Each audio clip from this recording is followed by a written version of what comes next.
নমস্কার বন্ধুরা, welcome to Risha বিশ্বের শর্টস। আজ আমি তোমাদের সঙ্গে শেয়ার করব আমাদের বাড়িতে কিভাবে পায়েস রান্না করা হয় এবং কিভাবে এই পায়েসটি রান্না করা হলো। সেই ভিডিওটি প্রথম থেকে শেষ পর্যন্ত দেখতে থাকো, আশা করি সকলের ভালো লাগবে। ভিডিওটি ভালো লাগলে অবশ্যই লাইক কমেন্ট শেয়ার করে চ্যানেলটিকে সাবস্ক্রাইব করে পাশে থেকো। তোমরা কে কে এই পায়েস খেতে ভালোবাসো অবশ্যই কমেন্ট করে জানিও। এই শীতের দিনে অবশ্যই পায়েস প্রত্যেকটা বাড়িতেই করা হয়।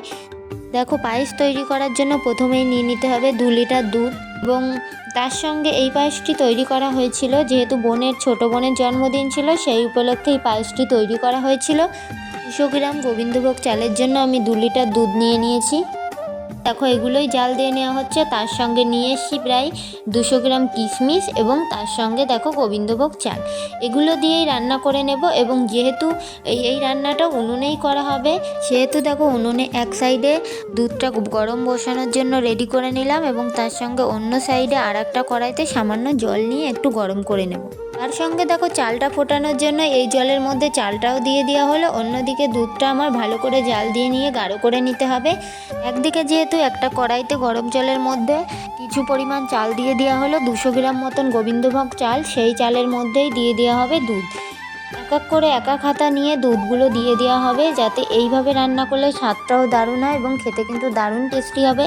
ভিডিওটি ভালো লাগলে অবশ্যই লাইক কমেন্ট শেয়ার করে চ্যানেলটিকে সাবস্ক্রাইব করে পাশে থেকো এবং নতুন নতুন ভিডিও পাওয়ার জন্য অবশ্যই চ্যানেলের পাশে থেকো। এইবার দেখো সব দুধ আস্তে আস্তে করে দিয়ে দেওয়া হচ্ছে এবং দুধটা এবং তার সঙ্গে দেখো চালটাও ভালো করে ফুটিয়ে নিতে হবে।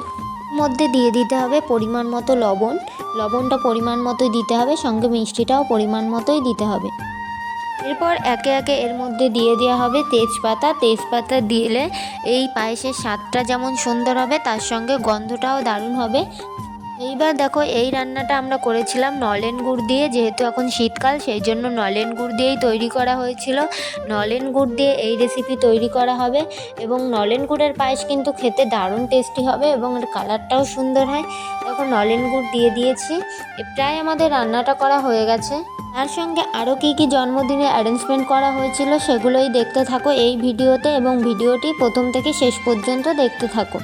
দেখো আমাদের পায়েসটি রান্না করা কমপ্লিট হয়ে গেছে, এটাই আমরা এখন নামিয়ে নেব। দেখো কি সুন্দর কালার এসছে, যেরকম কালার হয়েছে খেতেও কিন্তু সেরকম টেস্টি হয়েছিল এবং মিষ্টিটা পরিমাণ মতো দেবে, যাতে যেরকম মিষ্টি তোমরা পছন্দ করো সেইভাবেই দিও। পায়েসটা যেহেতু রেডি হয়ে গেছে এবং নামানোর আগে এর মধ্যে দিয়ে দিয়েছিলাম কিশমিশ। এইভাবেই তোমরা রান্না করো, তাছাড়া তোমরা চাইলে এর সঙ্গে কাজু বাদামও ইউজ করতে পারো। অবশ্যই এইভাবে রান্না করলে দারুণ স্বাদ হয়। দেখো পায়েসটা নামিয়ে নিয়েছি। এরপর বাজার থেকে জন্মদিনের জন্য নিয়ে এসেছিলাম দেখো সন্দেশ, সেটাই তোমাদের সঙ্গে শেয়ার করলাম। তার সঙ্গে পায়েস ছিল এবং তার সঙ্গে আমি মিয়ামোড় থেকে কেক নিয়ে এসেছিলাম, আগের ভিডিওতে তোমরা দেখেছো।